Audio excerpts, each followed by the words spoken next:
Alright, this is my video review of the GHK PDW gas blowback rifle.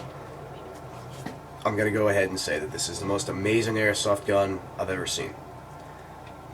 It's not amazing performance. It only shoots about 320, 325 or so out of the box, 0.25 gram BBs.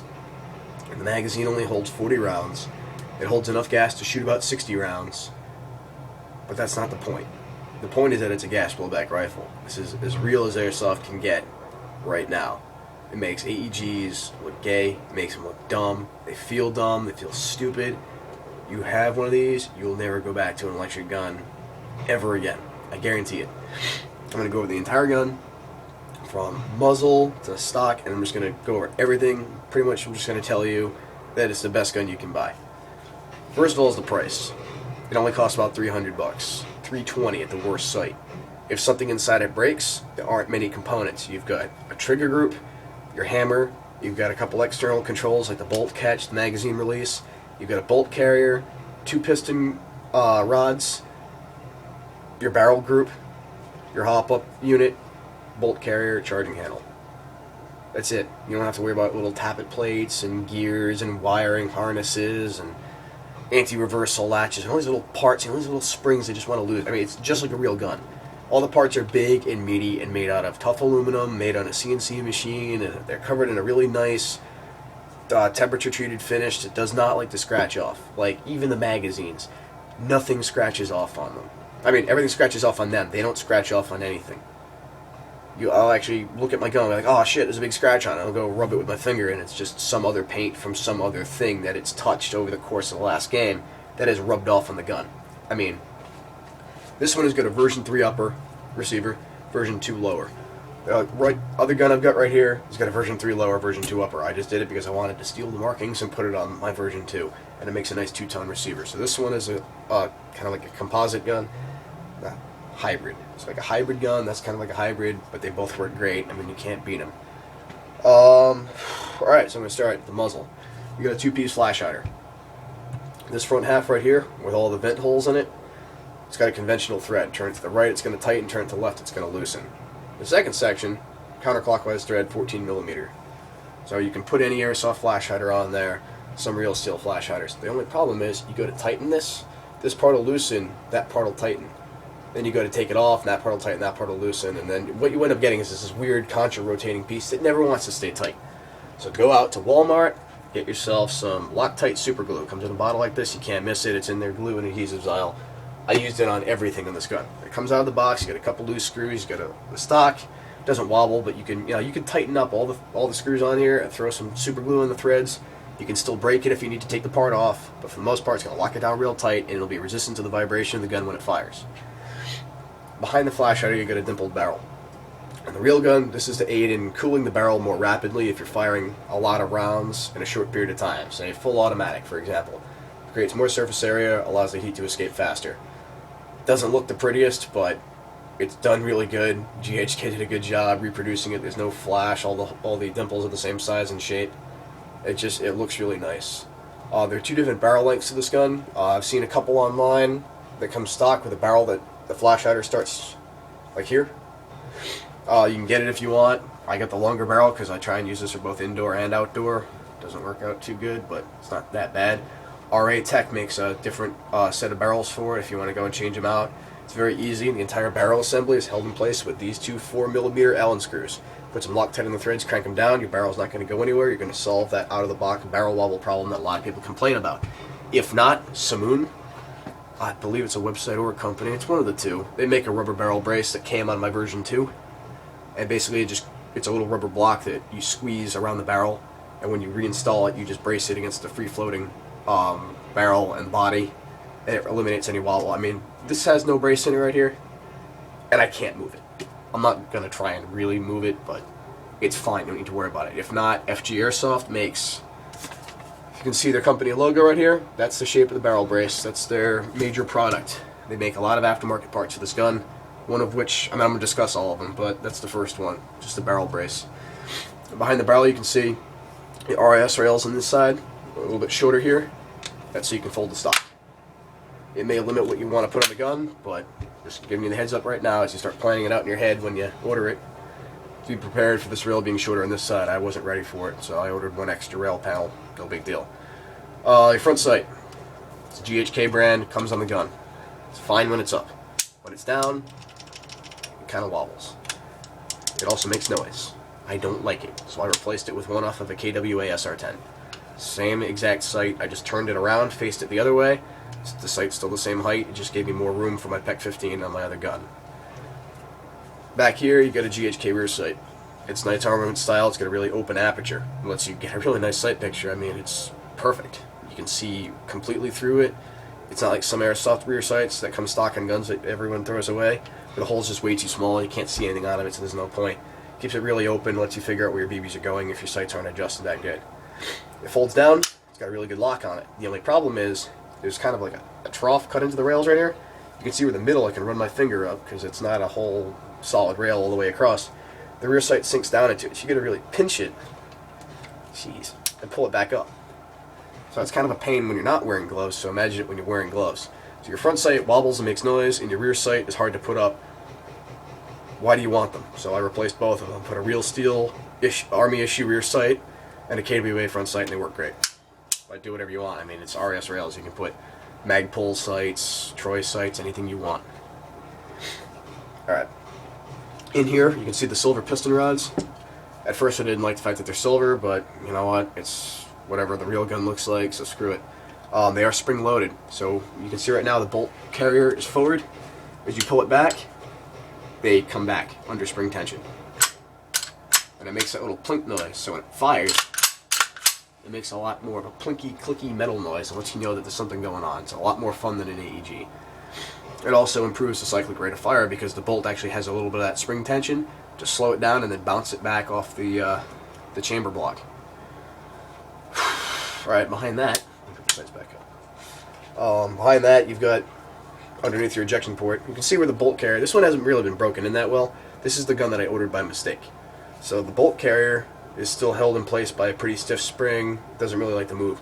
As you can see, the bolt carrier hasn't come all the way forward. Because it's not an M4, it doesn't have a nice little forward assist, which will work on gas blowback rifles, and it's really useful. Right here, you've got this kind of like where the ejection port is open. You get this kind of like where the bolt carrier kind of slopes in. It's designed so you just push on it with your finger and it'll close the bolt.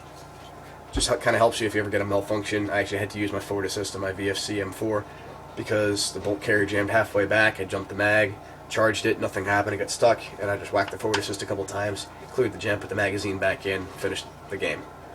So it's actually useful, so I'm tracking on that now. There's no dust cover, which actually matters on an airsoft gun, because if you get your bolt carrier drenched in lube, and there's dust in the air, dirt, rain, whatever, it's going to get on there, and then as your bolt cycles, it's going to get sucked back into the gun. So you just got to be cognizant of that. Below your ejection port, you've got your stock catch.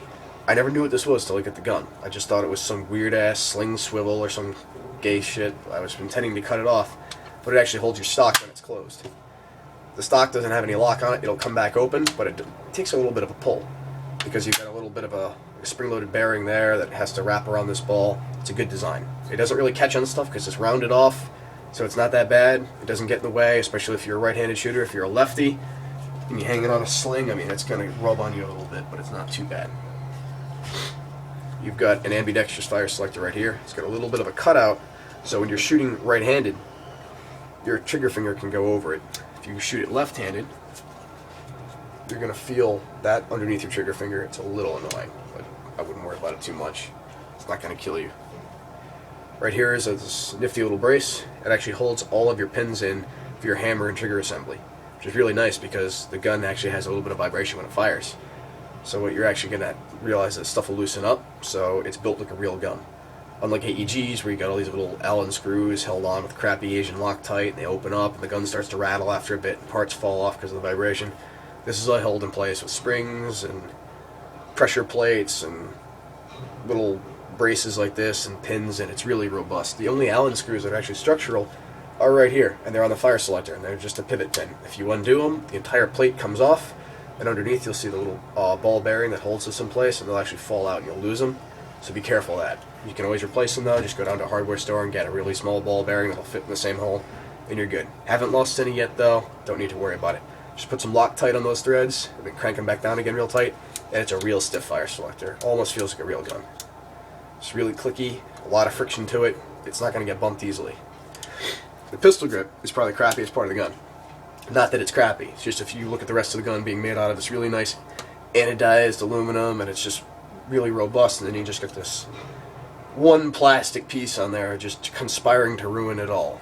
I mean, the real grip will be plastic on any gun, but it's just not the best plastic. It almost looks grayish, and it's just a weird shape. And look, it's a shrunken down M4 grip. It doesn't have anything to it. The front of it's kind of squared off, but it's hollow, and it's a lot skinnier, so it feels a hell of a lot better than an AEG. Inside is a 4mm. Almost got my finger stuck in there. Inside is a 4mm Allen screw. It'll let you change out the grip. Just be careful that under here is a detent for this body pin, and the little spring and detent will come out of the hole. I replaced the detent spring with one for my KGW M4, so it's a little bit tighter, and the detent spring doesn't come out. So you can get one out of a ballpoint pen, anything like that, anything, a little clicky pen, something like that. Just fiddle with it. But you can change the pistol grips out. It is compatible with real steel grips. I put a Magpul Myad on here. It fit like a glove. I put WE grips, KGW grips, and a real steel AR-15 grip off my issued M4 in there. I mean, you're good. It's going to take anything real steel, and you can beef it up. If you put a Myad grip in here, it makes the rifle feel tiny, because the pistol grip is like that big now. But don't worry about it. You can do whatever you want. It'll be really cool, and it'll fit. Behind that's your stock hinge. You got a screw in the top, you got a screw in the bottom. If you contra-rotate them, they're going to tighten this little piece in the middle. It's going to squeeze tight. I accidentally rotated mine a little bit too hard, and I cracked the little piece in the middle. Doesn't affect it. The stock still folds just fine, but just be aware that if you tighten these down trying to chase the perfect stock like I did, you might crack it. A little bit of super glue on the threads won't be a problem. You'll be good. The stock release button, sometimes it gets jammed when it's new because you just got a little bit of a flash on there from where it was machined, but it's a good sturdy piece of metal. The stock doesn't wobble once it's locked in there. I mean, that's not going anywhere. You can do what I did. Put a piece of green tape there so you can just see it. I usually use black 100-mile-an-hour tape, but right there you got a piece of green duct tape, and that's just going to mash down. Once you close your stock, it's going to mash in there, and it's going to take up any of that little wiggle room that might be in there from the factory. It's already pretty good on it, considering it's a folding stock, but that tape just seats it in there real perfect. It doesn't unlatch. I mean, you can't pop that out. It's not going anywhere. It's probably just as good as a real gun. You have QD sling attachment points. It comes with one mount. The mount is really shallow. It'll fit in any of these three holes. This one has no bottom, so it'll fit anything. It'll fit a Troy one, Magpul, anything. This one right here is really shallow because it has a bottom. It'll only fit the GHK one. You're going to have to take a real steel one. You're going to have to cut a little bit of the body off with like a grinder or something to make it fit. If not, just buy shallower ones. I don't know. Do what you can. The GHK one I had broke. One of the little bushings inside that holds the actual spring-loaded body together snapped, and the whole body came out, and then one of the ball bearings came out. So when I put it back together, it wouldn't stay in there. Almost dropped my gun because of it, so I got scared. So I ditched the GHK sling attachment point, and I put a Troy one in there, and they haven't let me down yet. Your stock is the only problem on the gun that you're going to have to actually consider fixing. If you look at the butt pad, right now it's up and down. If you let this loosen up, these two screws that hold this part, it will let the stock torque around this body, around this tube right here, and it's going to let the butt pad torque. And you'll notice, like, you'll go to shoulder it sometime, and the gun it won't be really noticeable, but you'll go to shoulder it, and you'll notice the gun's like that because the butt pad's torqued.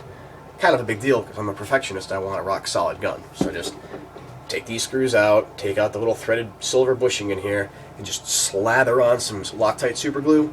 Crank it all back down real tight, put the butt pad back on. These 4mm Allen screws, crank them down real tight. Put a little bit of super glue under here in this joint for the stock catch.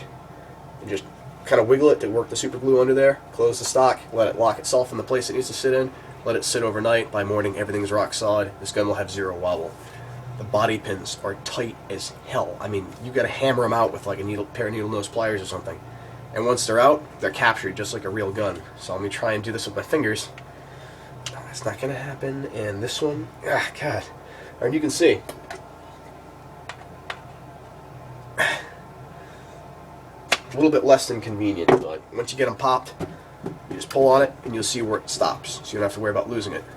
And this will let you hinge your receiver open, pull out your bolt carrier, do any maintenance, just spray some silicone lube in there, double check things. Your hammer assembly. Right now it's unsafe. Hammer's not going to come up. Put it on fire. It's only good. Wait a second.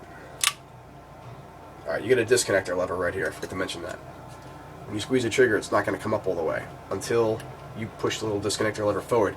Your bolt carrier is going to do that for you, but when it's popped open, it won't do it on its own. So then it's going to come up. It's just another feature of the gun that's more realistic. As you can tell, the hammer is in a weird shape. If you're used to real AR-15s, M4s, M16s, or gas blowback M4s, M16s, or AR-15 style guns, it's a Knights Armament style hammer. GHK was through and through with it when they designed this gun, and they copied it internally pretty much to a letter. I mean, it's perfect. Inside the springs, I don't know how well you can see it, but the springs are robust, the levers are robust, everything works perfectly. The bolt catch engages perfectly every time. Sometimes the magazines require a little bit of modification. I'll show you that in a second.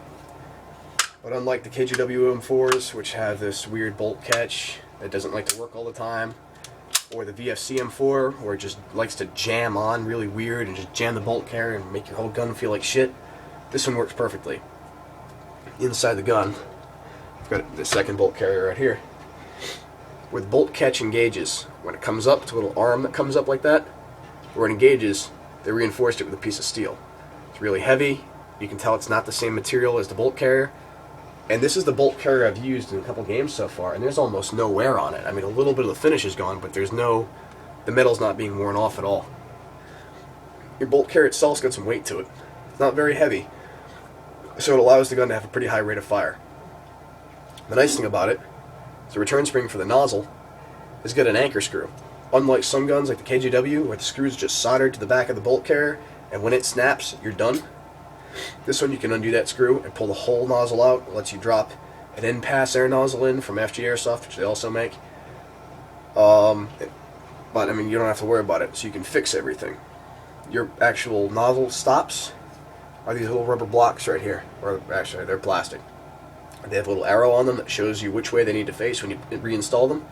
And when the bolt carrier is inside the gun, the guide rails inside the receiver keep the guide blocks in place. They're robust plastic. There's two of them, not just one on one side.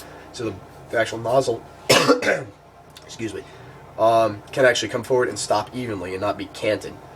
It reduces wear and tear on the bolt carrier, and so far this gun is great. Right here you've got a little bit of a ramp. It actually guides the hammer back on a little bit more of an angle, so it's a little bit more gentler on the hammer. Whereas the sharp angle on the back of an M4 style bolt carrier is actually going to wear the finish down on a hammer real quick. And it's going to have more crap like paint residue and metal flakes moving around inside your gun that are going to get lodged and stuff and ultimately conspire to break your gun soon. As long as you're cleaning your rifle pretty diligently at the end of each day, just pull it apart like a real gun, clean it out, spray some more silicone lube on it. Try not to get the silicone on the plastic, it's going to eat it, make it jam up. Just clean all the metal flakes out of it, wipe it down, just take a clean sock, turn it inside out so you get all that fuzzy stuff. Take these two screws out right here, pull the whole barrel assembly out, and just run the sock through the middle of the receiver. And it'll just take all the crap off those guide rails and spray some fresh lube in there. Reinstall your barrel, crank the screws down with some Loctite, reinstall all the internal parts like the bolt carrier, spring guide, and charging handle. Put it back on the lower before you close the rear body pin, hinge it open, and just spray some silicone lube on the hammer assembly, close it back up, close the rear body pin, and then work the bolt carrier a few times. Make sure you got enough lube in there. Lock your bolt to the rear, spray a little bit of silicone lube on the far wall, close your bolt carrier, spray some right there, and then just charge it a few times, and it'll just work all the lube into all the parts, then you're good to store it. I try and store mine with the hammer drop, back unsafe. A real gun, I'm not sure if the real PDW's hammer assembly does this or not, but a real gun, like an AR-15 or M4, will not go unsafe if the hammer is cocked. But yeah, it's nice that this one will actually go unsafe all the time. So you're extra safe, or extra careful, I don't know. There are two different types of magazines for this gun, which I need to cover. There's one specifically made for the PDW. There's one specifically made for the PDW and other guns. Magazines are compatible in Western Arms M4s, Unokatsu M4s, Vipertech M4s, anything that's Western Arms compatible. I believe G&Ps are as well. These magazines, actually sorry, they look identical. This one that's designed for the PDW is simplified. As you can tell, it's got a really heavy blowout valve. GHK is known for that. The earlier AK gas blowback rifles have a really obnoxious blow-off valve like this one that sticks out real far, and you'd actually have to pre-cycle the gun to cock the hammer and keep it away, so the striker would actually come back a little bit, so when you hinge the magazine in, it wouldn't blow all the gas out right away. So this magazine doesn't have that because the PDW is designed to take this magazine right out of the box. These GHK mags that are also compatible with the PDW are designed to work in the Western Arms M4, Inokatsu M4.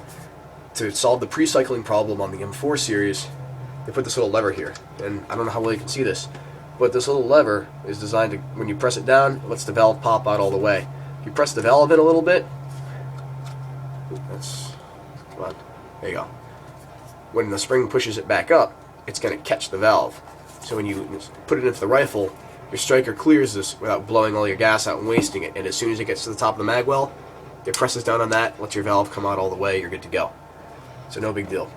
It's not necessary in the PDW, it actually makes it a problem. These magazines require a lot more breaking in, so when you're ordering your gun, make sure you get ones that are mostly designed for the PDW. They'll say, you know, GHK PDW mag, and they'll be missing that little lever right there, even though the hole is still there. The best part about this magazine is the fact that the fill valve is right there below the blow-off valve. This protects it. You put it into your mag well, it's going to keep dirt, debris, dust, water, anything away from that valve, which means that your magazine is going to last longer, and the body of your magazine looks a little bit more realistic. You don't have to worry about, you know, if I go prone in the dirt, is it going to get sucked up into the valve? So you don't have to worry about that. The only modification you need to this magazine, if your bolt catch is not working, if you look right here, this lever where my index finger's at, if you watch the follower of the magazine, when you press down on it, it's going to move the follower to the magazine. This is what engages your bolt catch when you're out of ammo. If this isn't bent to the right angle, it's not going to engage your bolt catch with enough force to push it up and stop the bolt carrier on the last shot. Just take a pair of needle nose pliers, grab it nice and centered, squeeze down nice and tight, lift it into the up position, and then rotate it very slightly. I'm talking like tenths of a degree at a time. Very gently bend it, put it in, and then try it. Once you get this bolt carrier to catch successfully, take it out and bend it just a little bit more. You should be good to go. You're going to have a reliable bolt catch. There's a second modification you can do where you take the bolt catch lever out of the gun. You make it basically like a form as though you're pouring concrete, and a little pad on the base of the bolt catch lever, and you basically pour JB Weld in there and let it sit overnight.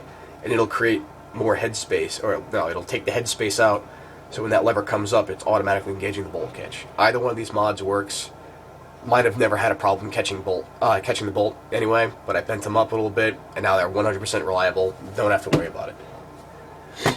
Now, if you haven't really been looking into gas guns that much, I've got a GHK M4 here, AEG, and I've got a magazine. This propane tank's almost empty, and right now it's 71 degrees. That's going to have the propane at about 110 psi, somewhere in there, roughly room temperature. This magazine's probably going to run out. I'm just going to dry fire it, but first I'm going to shoot the GHK SR16. First of all, magazines are featherweight and they feel like shit. You put it in, it doesn't go in very high, it clips too early. AEGs are pretty crappy, the selector switch is sloppy. Pull the charging handle back, it doesn't go very far, and it's got a little mock bolt on there. I mean, it's just lame.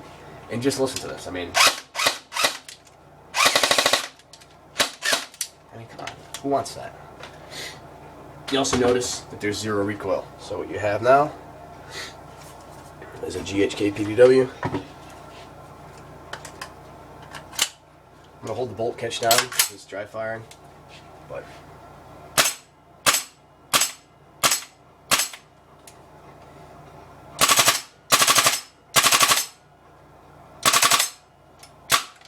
and that's how the bolt catch works. Once you're out of ammo, it's going to catch your bolt, change your magazine out. The only problem with this gun when you're changing magazines is when you insert the magazine, you can see right here, it's going to go in nice and straight, and then it's going to hear it click.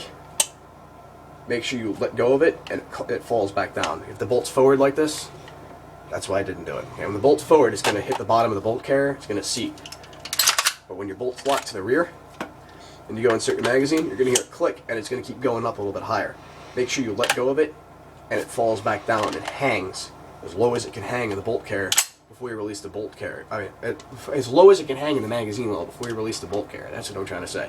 Otherwise, your bolt carrier is just going to jam at about halfway, and then you're going to like shake it, your mag will fall, and then the bolt carrier comes forward. This gun's kind of like hugging a porcupine. It's just, you want to hug the porcupine, but you're getting stabbed with all those needles. But you want to hug the porcupine. But there's still needles in your skin, but you keep hugging the porcupine. It's just little rough things about it that you just gotta get used to. You know, when you're changing magazines, you know, it's a little rough because you get this little cross pin right here. And if it's not centered perfectly, it'll dig into the magazine well.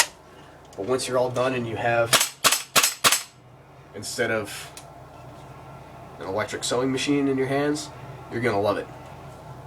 Alright, I'm going to show you the internals of the gun when it's broken down. Alright, we're good. Alright, so right here we've got the GHK PDW broken down. Right here you have your bolt carrier, which you've already seen, your spring guide, and base block, and your charging handle. In here you've got your piston assembly, which is spring loaded, and I'm not sure how well you can see this. Not very well. Basically on the other side of that piston, yeah, you can see the other one. Between the two is the FG Airsoft aftermarket hop-up kit. This basically allows you to install hop-up in a gun with fixed hop-up using existing body components. You basically tap a hole, it's pre-existing with some new threads, you install the parts they give you, it's only about $20, and when you're done, you've got adjustable hop-up. It'll let you use more flexible weights of BBs in different environments. You can also install the FG Airsoft NPAS kit, negative pressure air system, and this will allow you to dilate a valve inside your bolt carrier, changing your muzzle velocity according to your environment. If you want to play at an indoor field, you can turn it down to like 250. You can go anywhere in between 250 up to like 400 if you're playing outdoors. You just dilate a valve with an Allen wrench, and it's pretty much amazing. I'm looking forward to getting one of those. The barrel brace from FG Airsoft has worked out amazing, and their adjustable hop-up I've got no complaints. I have nothing to complain about on this gun either. It's perfect, it's solid, it's light, it's maneuverable, it's versatile, and it's different, and everyone assumes it's an AEG right up until you squeeze the trigger and it goes off and it scares the shit out of people. It's beautiful, so I recommend you get one today. You can find a full set of replacement parts on WGCshop.com. I'm talking like hammers, springs, bearings, you name it. You can get it. Spare bolt carriers, spare air nozzles. GHK Airsoft, they promote their own, they've got their own brand of grease, or high viscosity oil they recommend you use in the gun, and they show in your manual. Okay, that's all. Yeah, alright. They show a breakdown of the internals of the gun. Got a pretty nice computer drawn diagram of the gun. And they show right here exploded diagram, and they tell you earlier on, use high viscosity oil, apply it here, here, and here. You can't go wrong. Just common sense. If it's metal on metal and it moves, put some oil there. Clean out any residues, keep it clean, and your gun will never let you down. So far, I have no complaints on mine. It's great. I love playing airsoft with it. I highly recommend you get one. They're only about $325, and they also have, if you want to play outdoors or in colder weather, GHK also makes CO2 magazines that'll take a 12-gram CO2 cartridge and power a gun off that at about 330, 340 feet per second with 0.25 gram BBs. So it's a versatile gun, it's different, it's lightweight, you can't beat it. Get yours today. I love both of mine. So alright, hope you guys enjoy this.